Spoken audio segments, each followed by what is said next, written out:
हे गौ माता, यदि इस पितृपक्ष में आपकी इस वीडियो को कोई भी लाइक करें, उसकी तमाम परेशानी, पितृदोष, गरीबी दूर कर देना, उसके जीवन में कभी परेशानी मत आने देना। लाइक जरूर करें। दोस्तों, हिंदू धर्म में पितृपक्ष का महत्व बहुत अधिक होता है। पितृपक्ष के दौरान हमारे पूर्वज पितृलोक से धरती पर हमें मिलने के लिए आते हैं। हमारे द्वारा उनके लिए किए जाने वाले श्राद्ध तथा तर्पण, पिंडदान आदि कार्यों से वे संतुष्ट होकर हमें आशीर्वाद प्रदान करते हैं। प्रतिवर्ष पितृपक्ष भाद्रपद मास के शुक्ल पक्ष की पूर्णिमा तिथि से प्रारंभ होते हैं और आश्विन मास की अमावस्या को इनकी समाप्ति होती है। इसे सर्वपितृ अमावस्या कहा जाता है। पितृपक्ष के दिनों में मनुष्य को पितरों की संतुष्टि के लिए श्राद्ध कर्म तथा दान धर्म करने चाहिए। श्री कृष्ण कहते हैं, जिस मनुष्य को उसके पितरों का आशीर्वाद प्राप्त होता है, उसके कुल का गौरव सदैव ही बढ़ता है। ऐसा मनुष्य कभी दरिद्र नहीं रहता है। इस साल पितृपक्ष 17 सितंबर मंगलवार के दिन प्रारंभ हो रहा है और 2 अक्टूबर के दिन पितृपक्ष का समापन होगा। पितृपक्ष 16 दिनों तक चलते हैं। इस दौरान मनुष्य को पितरों की संतुष्टि के लिए उपाय अवश्य करने चाहिए। दोस्तों, पितृ मनुष्य के परिवार का सुरक्षा कवच होते हैं।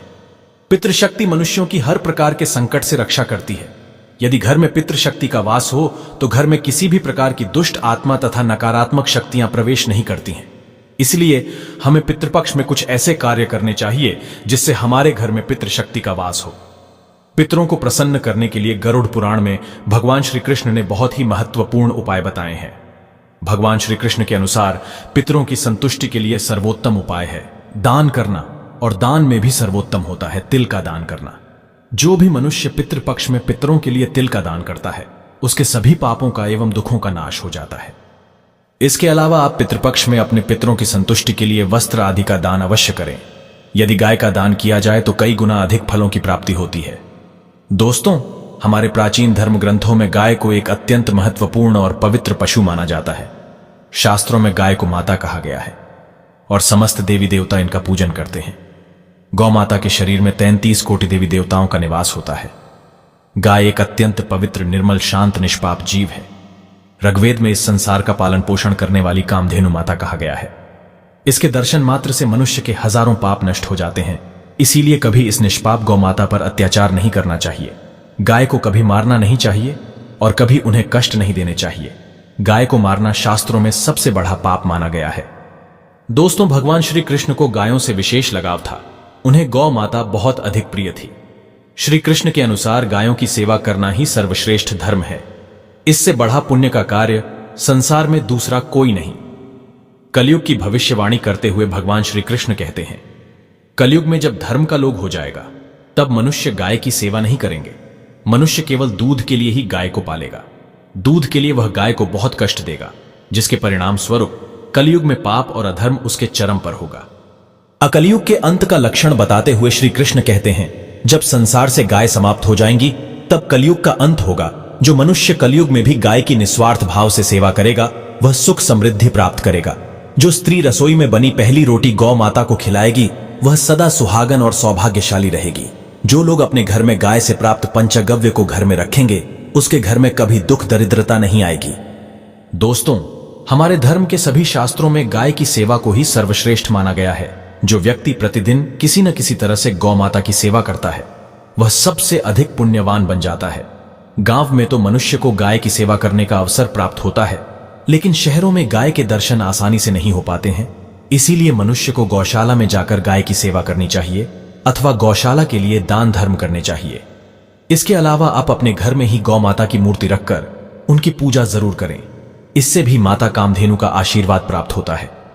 शास्त्रों में गौ माता को मां लक्ष्मी का रूप माना गया है। इसीलिए उनकी पूजा करने से दरिद्रता दूर होती है। प्राचीन काल से ही गौ माता की सेवा और संरक्षण करने की परंपरा चली आ रही है।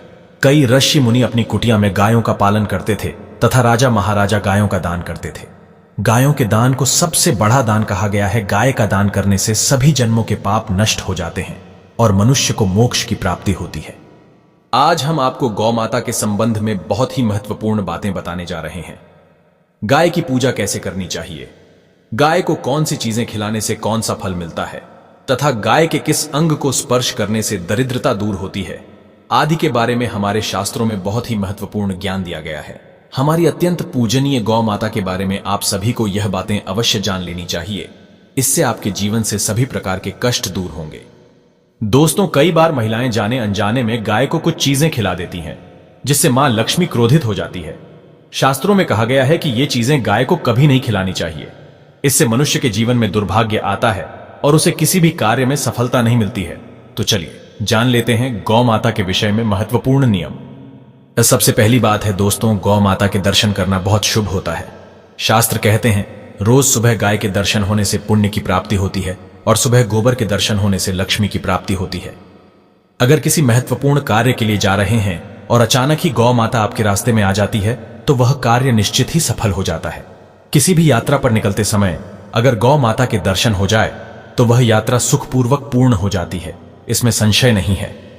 ज्योतिष शास्त्र के अनुसार कुंडली में यदि पितृ दोष होता है तो अन्य उपायों के साथ साथ गौ माता को प्रतिदिन रोटी और घास खिलाने से लाभ होता है और पितृ दोष से मुक्ति मिलती है। इसी तरह कुंडली में यदि शनि की 7.5 या महादशा है तो हर शनिवार और अमावस्या को काले रंग की गाय को घास या रोटी खिलाएं और उसकी पूजा करें, इससे शनि दोष कम होता है। गोमूत्र यानी कि गाय का मूत्र बहुत ही उपयोगी, पवित्र और स्वास्थ्य की दृष्टि से अत्यंत हितकारी होता है। आध्यात्मिक दृष्टि से तो गोमूत्र का महत्व है ही, साथ वैज्ञानिक और स्वास्थ्य की दृष्टि से भी गोमूत्र के बहुत से लाभ बताए गए हैं। गोमूत्र में बहुत से खनिज पदार्थ और स्वास्थ्यवर्धक तत्व होते हैं जो हमारे शरीर की शुद्धि करते हैं और बहुत से रोगों से भी बचाते हैं। साथ ही गोमूत्र छिड़कने से वातावरण में शुद्धता और पवित्रता व्याप्त हो जाती है। इसलिए हमारे शास्त्रों में शरीर को निरोगी रखने के लिए प्रतिदिन गोमूत्र का सेवन करने तथा घर में गोमूत्र छिड़कने के लिए कहा गया है। कुंडली में शुक्र ग्रह की स्थिति को मजबूत करने के लिए ज्योतिष शास्त्र के अनुसार सुबह के भोजन में सबसे पहली रोटी निकालकर एक सफेद गाय को खिलाना शुभ माना जाता है। अगर आपकी कुंडली में बुध ग्रह कमजोर है या आपको किसी कारण इसके दुष्प्रभाव झेलने पड़ रहे हैं तो हर बुधवार के दिन गाय को हरा चारा खिलाना शुरू कर दें। इससे बुध से जुड़े दुष्प्रभाव दूर होंगे और आपको तमाम समस्याओं का हल मिल जाएगा। अगर कुंडली में मंगल दोष है जिसके कारण आपके जीवन में कई तरह की परेशानियां हैं तो लाल रंग की गाय की सेवा करें। मंगलवार के दिन गाय का पूजन करें और उसे गुड़ और चने आदि खिलाएं। बृहस्पति ग्रह को जीवन के सभी मांगलिक कार्यों का कारक माना जाता है। ऐसे में अगर किसी व्यक्ति के जीवन में विवाह आदि मांगलिक कार्यों में विघ्न निर्माण हो रहे हैं तो उन लोगों को कुंडली में बृहस्पति ग्रह की स्थिति को मजबूत करने के लिए रोटी पर गुड़ और चने रखकर गाय को खिला देना चाहिए। इससे आपको शुभ परिणाम प्राप्त होते हैं। अगर घर में अशांति है, लड़ाई झगड़े होते रहते हैं तो घर में सुख शांति बनाए रखने के लिए घर के अंदर गाय के गोबर से बने उपले को जलाना चाहिए और उसका धुआं संपूर्ण घर में फैलाना चाहिए। इससे घर की नकारात्मक ऊर्जा नष्ट होती है और सकारात्मक ऊर्जा में वृद्धि होती है। गाय के दूध, दही, घी, गोबर और गोमूत्र से बनने वाले मिश्रण को पंचगव्य कहते हैं। पंचगव्य को पाप नाशक कहा जाता है और हिंदुओं की एक धार्मिक विधि प्रायश्चित करने में इसका उपयोग किया जाता है। पंचगव्य को बनाने वाली सभी वस्तुएं अत्यंत उपयोगी होती है जो स्वास्थ्य के लिए लाभदायक तो है ही और साथ ही औषधीय गुणों से भी भरपूर है। दोस्तों, अगर आपके द्वार पर गौ माता आती है तो उसे बिना रोटी खिलाई जाने मत देना, नहीं तो आपको दुर्भाग्य का सामना करना पड़ेगा। क्योंकि जिसके द्वार से गाय बिना कुछ प्राप्त किए लौट जाती है उसके घर से लक्ष्मी भी चली जाती है। प्रत्येक स्त्री को प्रतिदिन गाय के लिए एक रोटी बनानी चाहिए और प्रेम से गौ माता को खिलानी चाहिए। इससे गौ माता का आशीर्वाद प्राप्त होता है और मन की इच्छाएं पूर्ण होती हैं। कुछ लोग गौ माता को बासी भोजन अथवा झूठन खिला देते हैं। इसे शास्त्रों में पाप माना गया है। आप किसी अन्य पशु को खिला सकते हैं लेकिन गाय को कभी झूठन नहीं खिलानी चाहिए। भूख लगने के कारण गौ माता उस अन्न को ग्रहण तो कर लेती है लेकिन इसका पाप उस व्यक्ति को लगता है जो गौ माता को ऐसा वासी भोजन खिलाता है। गाय एक शाकाहारी और पवित्र पशु है, इसलिए गायकों के भजन में कभी मांस अंडे आदि चीजें नहीं डालनी चाहिए। ऐसा करने से महापाप लगता है। यदि आपकी कुंडली में चंद्र दोष है और जिसके कारण लगातार परेशानी उठानी पड़ रही है तो आप ये एक उपाय जरूर करें। आप रोटी पर सफेद मक्खन, नमक और घी लगाकर गौ माता को खिला दें। यदि शनि दोष है तो आटे में थोड़े काले तिल मिलाकर रोटी बनाकर गौ माता को खिला दें। इससे शनि दोष समाप्त होता है। मंगल दोष को दूर करने के लिए रोटी पर हल्दी लगाकर गाय को खिलाना चाहिए।